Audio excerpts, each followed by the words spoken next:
บายดีอุ้ยลืมหมวกโอเคเนาะเมื่อนี้มาในโหมดสาวๆในหนึ่งตอนนี้เวลาอยู่ประมาณอยู่6:30เนาะซึ่งว่าเฮาสิไปทำแห่งหนึ่งเนาะเป็นว่าเป็นถ้ำที่งามที่สุดเท่าที่ข่อยเคยเห็นมาเนาะและก็ยังเป็นถ้ำที่สิว่าจังได๋ยังบ่ทันได้เปิดเป็นแหล่งท่องเที่ยวอีกเนาะเพราะว่าอันนี้เป็นถ้ำที่อยู่ในเขตท้องถิ่นซื่อๆแล้วก็บ่มีใครฮู้อีกเนาะหมายถึงว่าคนภายนอกมันบ่ฮู้เนาะแล้วบวกตื่มครับว่าบ่ฮู้ถึงขั้นครับว่าคนยมราชเองนะข่อยเคยถามแหละเขายังบอกว่าเขาบ่ฮู้เลยเนาะอันนี้คือเฮาสิไปลินถ้ำทั้งๆที่ว่าข่อยเองเนี่ยเป็นคนบ่มาถ้ำปานใดเนาะแต่ว่าถ้ำนี่ข่อยไปมาแล้วประมาณอยู่4ครั้งเดี๋ยวความที่มันงามแหละก็เลยว่าไปแล้วไปอีกไปแล้วไปอีกแต่ว่าถ้ำอื่นน่ะเกือบว่าจะบ่เข้าเลยเพราะว่าเป็นคนย่านถ้ำและก็ย่านความมืดแน่เนาะแต่ว่ามื้อนี้เดี๋ยวเฮาจะพาไปเบิ่งถ้ำตัวนี้ก่อนซึ่งว่าถ้ำตัวนี้เพิ่นเอิ้นว่าถ้ำไข่มุกเนาะจะตั้งอยู่บ้านท่าโทษเมืองยมราชแขวงคำมวนแต่ว่าเขตที่ตั้งของถ้ำบ่แน่ใจว่ายังขึ้นกับบ้านท่าโทษบ่เพราะว่ามันตอนนี้ออกจากบ้านท่าโทษไปประมาณอยู่ไกลพอสมควรเนาะมันตอนนี้ย่างออกไปเติมอีกเนาะแต่ว่าตอนนี้เฮากำลังสิไปหาจุดเต่าโฮมพ่นก่อนนัดกันว่า6:30เดี๋ยวเฮาต้องเจอกันเนาะเฮาย่างไปก่อนแต่เฮาเจอกันตอนที่เฮาเดินทางไปอีกหรือเฮาอาจจะหอดญี่ปุ่นเลยแหละเนาะหรืออาจจะหอดฉ่ำเลยเฮาจึงเจอกันอีกครั้งหนึ่งเนาะโอเคบ๊ายบาย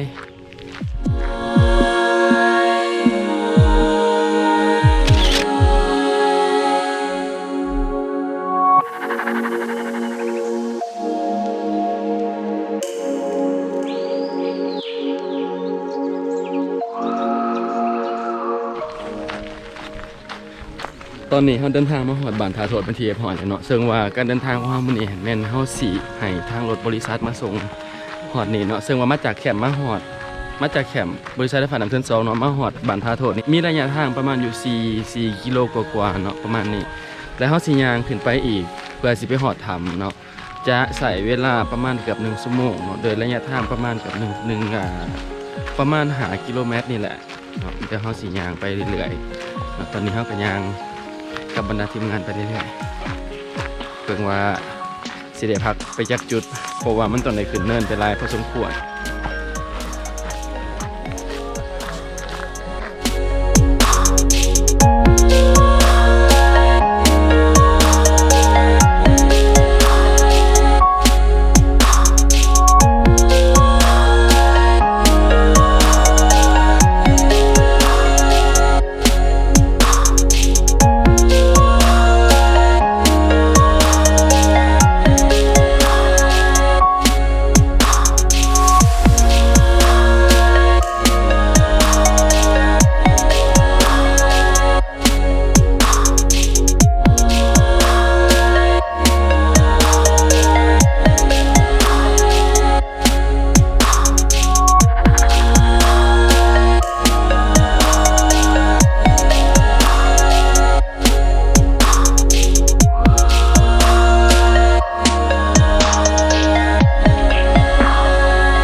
เมื่อวะล่ะ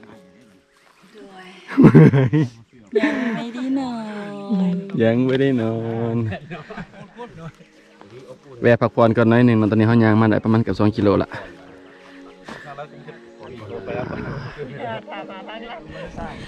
ตอนนี้ทางทีมสำรวจเขากำลังว่าสำรวจเบื้องดินสิเฮ็ดโปรเจกต์ใหม่อยู่นี่แหละเฮ็ดโปรเจกต์ยังโปรเจกต์พันล้านโปรเจกต์ละลายซับโปรเจกต์ละลาย2,000 ล้านแต่ว่าเบิ่งจากสภาพแล้วนี่สิไว้อยู่บ่นี่คิดว่าฟิตอยู่นะเฟิร์มไหมเฟิร์ม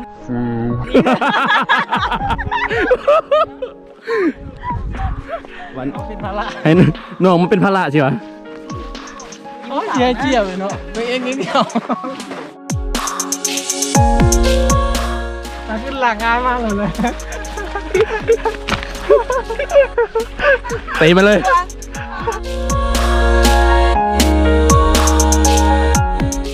สู้โอ้ยสบายทำนึงตอนนี้ชิวๆแบบรู้สึกว่ามันบ่เมื่อยปานใดเนาะแม่ มันกำลังเศร้าอยู่ค่ะไก่มันกำลังมีอินเนอร์จี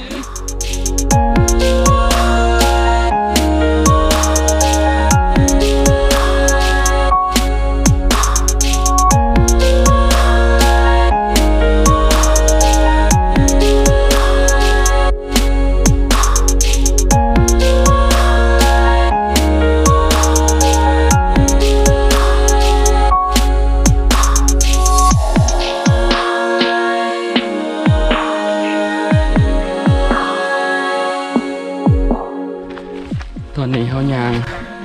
มาหอดขอยที่สองเริ่มขึ้นมาขอยมาเรื่อยๆละเริ่มรู้สึกเมื่อยละเดี๋ยวจะนับสัญญาณขึ้นไปอีกน้อยหนึ่งเขากระสีหอดเขตใกล้ๆแล้วละเนาะวิทย์ขอยนี่จะนับกระสีหอดละแต่ว่าลุ้นกันว่าเขาสิท่านครับเวลาที่จะไปเบิ่งแสงบอกเพราะว่าเพื่อนบอกว่าแสงมันจะซองขอถามแล้วมันจะเป็นสิว่าจังไดซองหูของแสง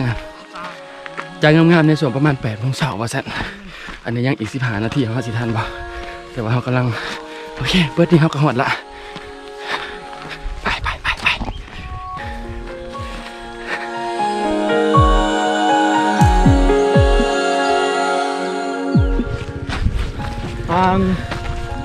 ตอนนี้เขากับเข้าวนทางแยกที่เข้าไปทำไข่มุกแล้วนะซึ่งว่าระยะทางที่เขาจะย่างมาจากบรรทัดโทษมาหอดทางแยกประมาณอยู่เกือบ3 กิโลเมตรเนาะน่าจะได้ประมาณนี้3 กิโลเมตรแล้วจากนั้นเขาจะแยกขับมาฮะถึงแล้วเขาจะย่างเขามาแยกเขามาอีกน้อยหนึ่ง มันโมได้เป็นให้นะเป็น เมื่อก่อนที่จริงแท้นี่มันบ่ได้เป็นไฮนะเนาะมันจะเป็นทางเขาธรรมดานี่แหละแต่ว่าปัจจุบันนี่เขาจะมีการบุกเบิกพื้นที่อะไรเฮ็ดไฮก็เฮ็ดให้เขาไปง่ายขึ้นแต่ในแง่หนึ่งก็รู้สึกว่าธรรมศาสตร์ในขอบเขตออมแอมทางมาเนี่ยถือทำลายไปหลายพอสมควรจากที่ว่าสังคมเมืองมันขยายเนาะคนก็จะมาเฮ็ดกิจกรรมนั้นกิจกรรมนี้ปลูกนั่นปลูกนี่เฮ็ดไฮเฮ็ดสวนมันก็ต้องการพื้นที่ก็จะมาบุกเบิกมาขยายเรื่อยๆเพราะว่าถ้าสิจือบ่ผิดว่าปีสุดท้ายที่ข่อยเคยมาน่ะจะประมาณ3 ปีก่อนประมาณนี้ไปต่อพูดแกงเฮามาเป็นแถวปันไข่หมดโอ้เป็นไข่หมดตัวหมด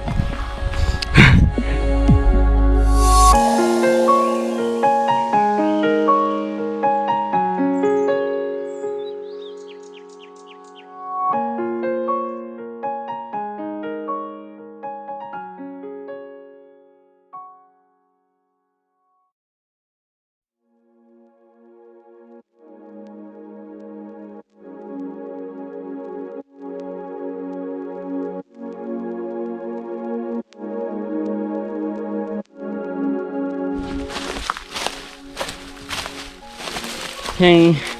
ย่างเขามาเลิกวันไหนแห้งพื้นที่ปลาแห้งถึกบุกเบิกไปไล่ขึ้นไม่เลยนะ อันนี้มันน่าจะไม่ใหม่นี่แหละมือหามือน้ำเดือดนาทีกว้างอ่ะถึกตัดถือทำลายไปหลายละคิดว่าคือซีเมนต์เฮ็ดไฮอีกตามเคยแหละอันนี้มันอยู่ในเขตปากถ้ำแหละเนาะแต่ว่าเขาย่างไปอีกพอประมาณนึงแหละจริงสิฮอดปากถ้ำ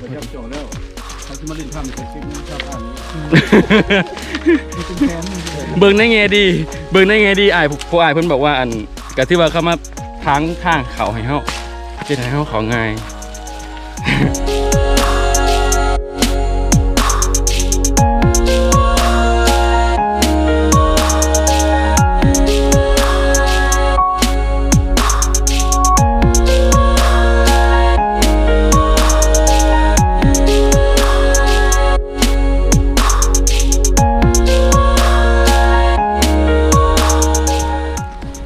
เขาไก่สีหอดแล้วเนาะตอนนี้เขาเห็นปากถ้ำแล้วใกล้ๆคุณอยู่คุณ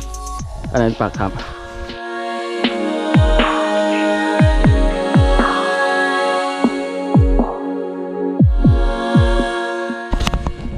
ผู้ซื้อวัดดินอยู่แถวเขตปากถ้ำนี่มีคนมาจับจองไว้เบิ้ลละทางเป็นพื้นที่ให้เบิ้ลละ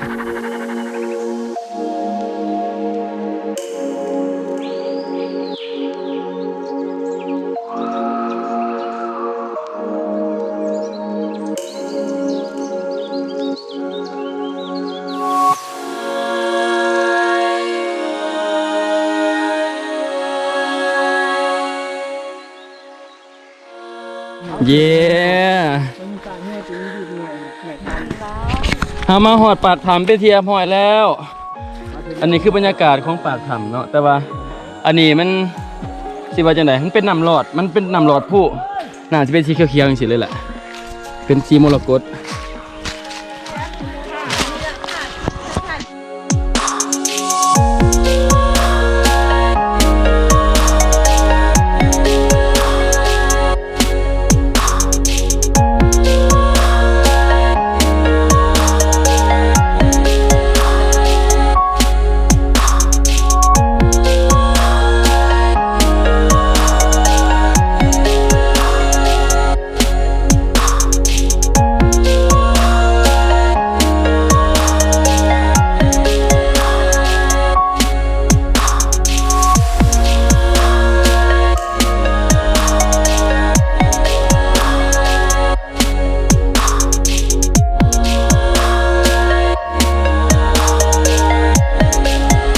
ตอนนี้เรากำลังสิย่างเข้าไปในถ้ำเนาะ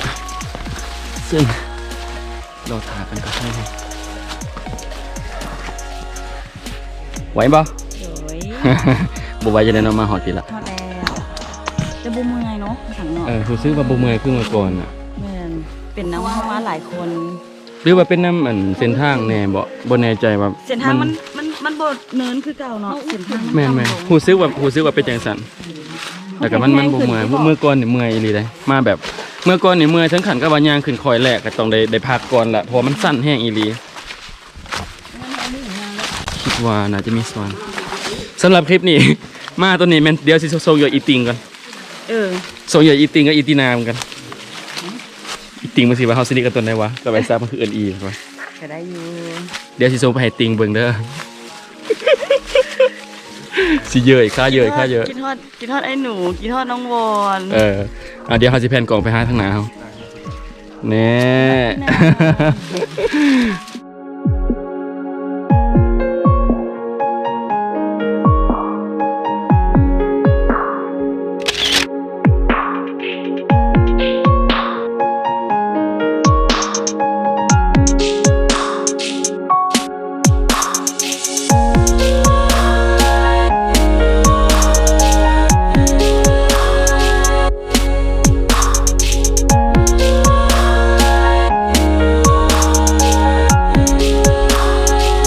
อันนี้เป็นทางเขาเนาะซึ่งว่าเป็นอุโมงค์น้ำไหลของถ้ำนี่แหละ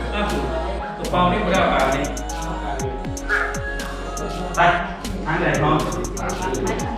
มีทางน้ำนี่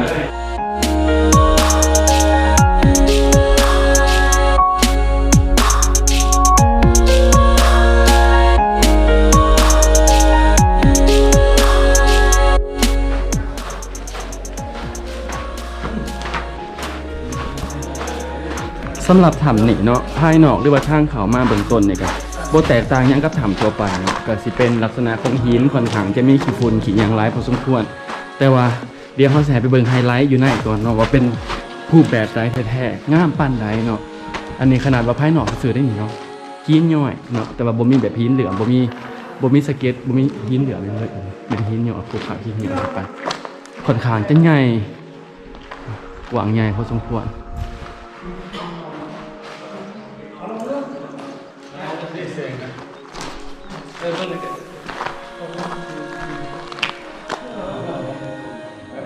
อันนี้เพียงแต่เป็นบรรยากาศด้านหน้าของถ้ำซื่อๆเนาะยังบ่เป็นจุดไฮไลท์ของถ้ำตัวนี้ แต่ว่าเฮากับพากันถ่ายแสงส่องสอดก่อนตอนนี้แสงสุดท้าย